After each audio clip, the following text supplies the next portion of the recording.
Hey folks, welcome back to Pokemon Y. We are here in the transition building between Route 4 and Lumiose City, and we are about to head into Lumiose City and find out what it's really like. Let's head in.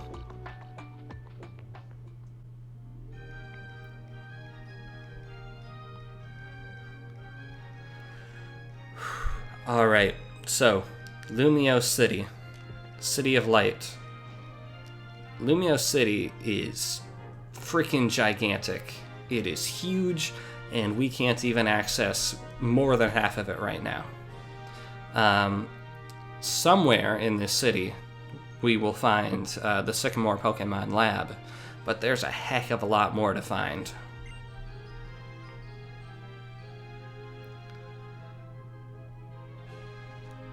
There, it's the one with the Pokeballs there.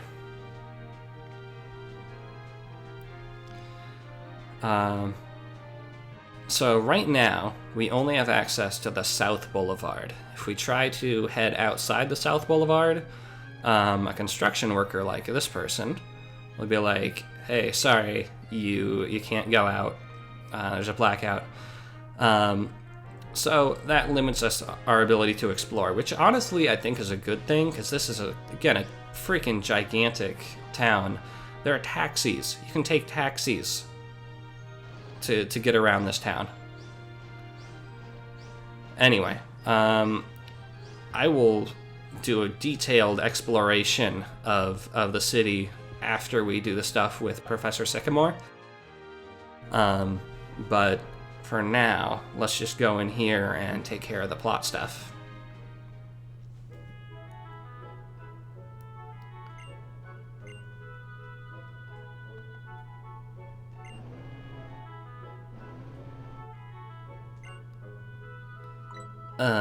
Oh gosh, I've already forgotten what floor he's on.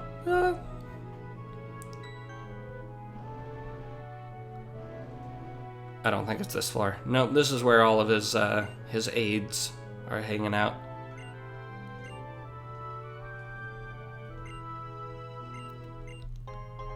Ooh, luxury balls. So luxury balls, they have a regular catch rate, same as a regular Pokeball. But a Pokemon captured in Luxury Ball will raise its happiness faster. Not its affection, but its happiness.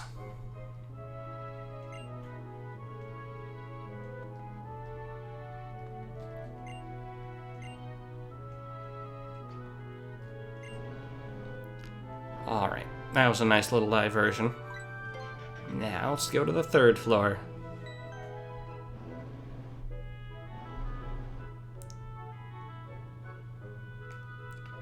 And there's Sycamore in slightly more realistic proportions for a few seconds for some reason.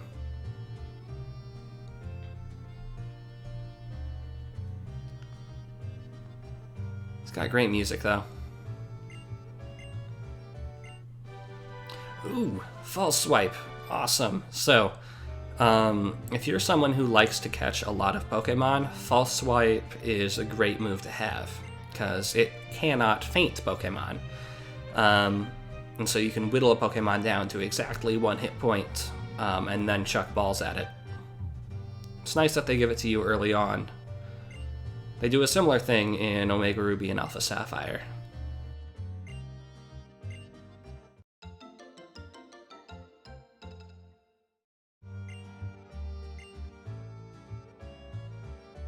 Je ne sais quoi. I know that's a French term. It's a certain something.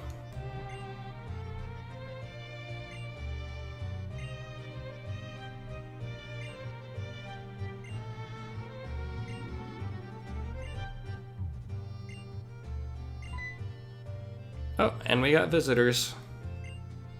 It's our other folks. So we are actually going to battle a Pokemon Professor for the first time since that thing that totally doesn't exist in Gen 1. Gen 1 they programmed a battle with Professor Oak, but it's not actually accessible without cheating. Now we actually get to fight someone. And you get 3 guesses as to what the theme of this team is, and the first 2 don't count.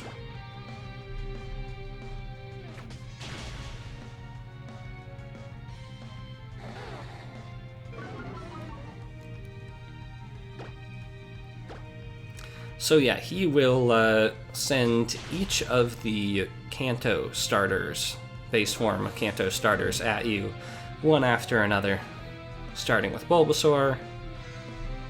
I guess he does Squirtle now. I don't know why. Bugs me that's not in order. And then he has a Charmander as well.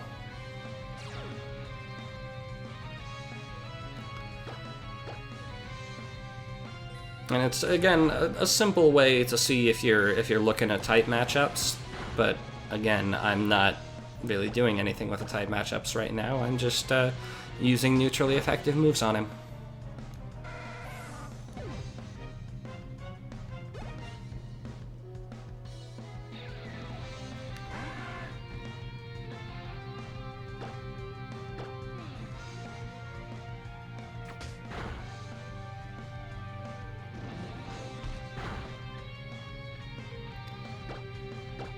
Now, I'll give him credit for this. His levels are actually slightly formidable.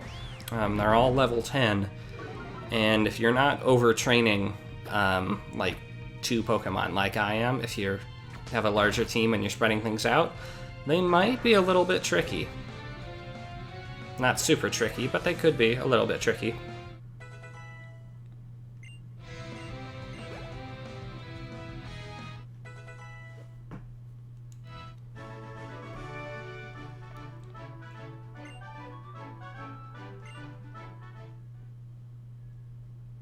And here we go. Here's the evolution I was hoping for last time. But better late than never. Level 17, weird level for an evolution. Fletchling takes its first step in the evolutionary process and becomes Lysander.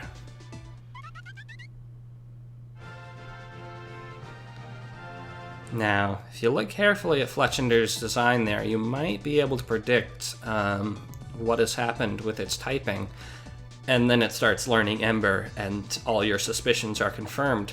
Fletchender is actually a fire flying type rather than a normal flying type.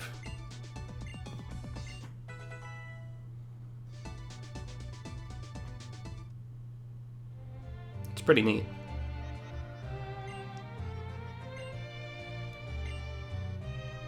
Anywho, Professor Sycamore will try to shove off one of his Pokemon at us. He will give us one of the Kanto starters, either Bulbasaur, Charmander, or Squirtle. And I know why they're doing this, but I don't particularly like it. In a few minutes, they're going to introduce something called Mega Evolution, and all of these Pokemon eventually will be able to use that new mechanic. And they wanted to introduce that mechanic with basically Pokemon that everyone and their dog knows.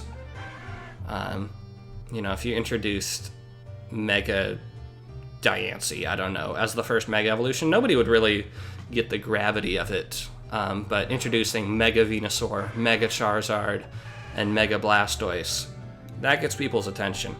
But on the other hand, it kind of takes away the excitement of having a whole new set of starters for this new region.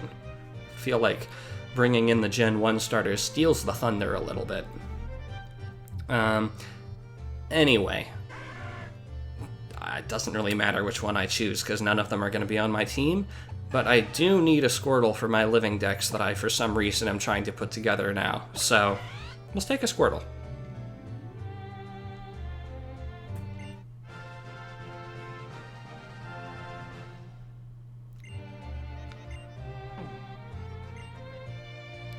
Yep, and there's Mega Stone. In this case, a Blastoisinite. They're not very eloquently named, TBH. And then I guess these two both get Kanto starters as well, although I don't know if they ever use them.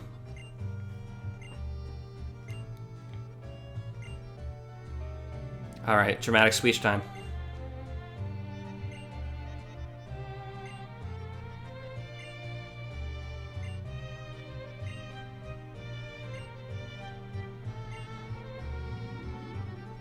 All right, so I like what he says here.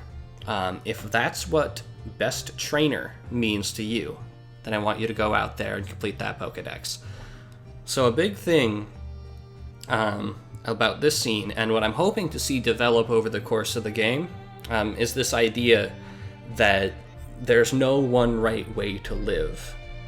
There's no one right way to be a Pokemon trainer, in literal terms here. But there's no right way to choose how to live your life. You'll see different Pokemon with many ways of living, and meet people with many ways of thinking. Accept the ways of living and thinking that sometimes conflict with your own, and think about what's really important. This will truly broaden your horizon. So, there's no single objective, true way to live life. And this applies to Pokemon, and this applies to real life. And I'm hoping we'll see the villains of this game develop that idea, or develop a counterpoint or counter-argument, or a failing to understand that idea. We'll see how well it actually handles that, but so, case in point, these 5 trainers here have different ways of approaching their Pokemon lives. You've got the dancer, you've got the collector, you've got the memory maker, you've got the trainer, the gym battler, and then you've got whatever you, the player, decide to be. And you might not know what that is yet, and that's okay. You know, you got a long life to figure things out. I'm talking about real life now, not less talking about Pokemon. But so it's a neat idea that I like and hope is developed sufficiently over the course of the game, and it's not just turned into a trite little bit that's tossed out. Oh, speaking of the bad guys, I mean, that's kind of a spoiler, but look at him, okay? Just look at him. Just look at him. He's obviously a villain. This is Lysander. See how he's pale, and how he, like, his hair turns into devil horns, and he wears black and red? He's very clearly evil.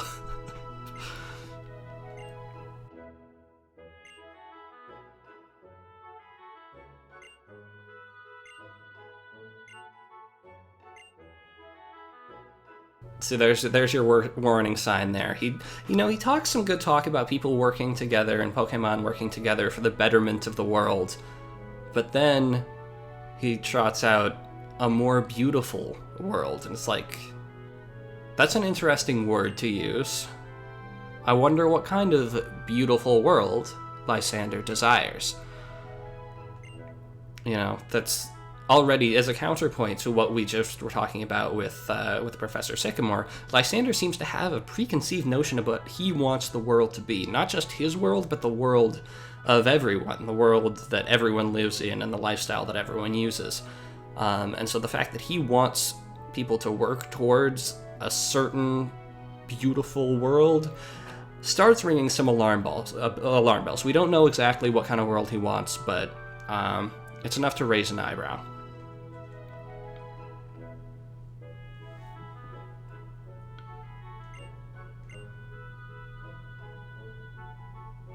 All right, Café Soleil.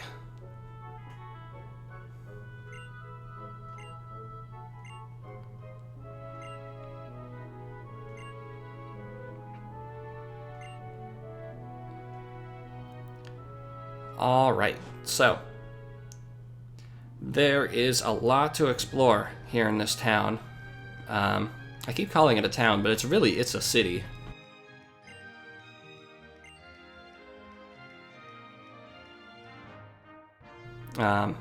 There's a lot to explore, so I'm gonna actually dedicate its own episode. Exploring will be its own episode. For now, let's actually head into the Pokemon Center here. Heal up.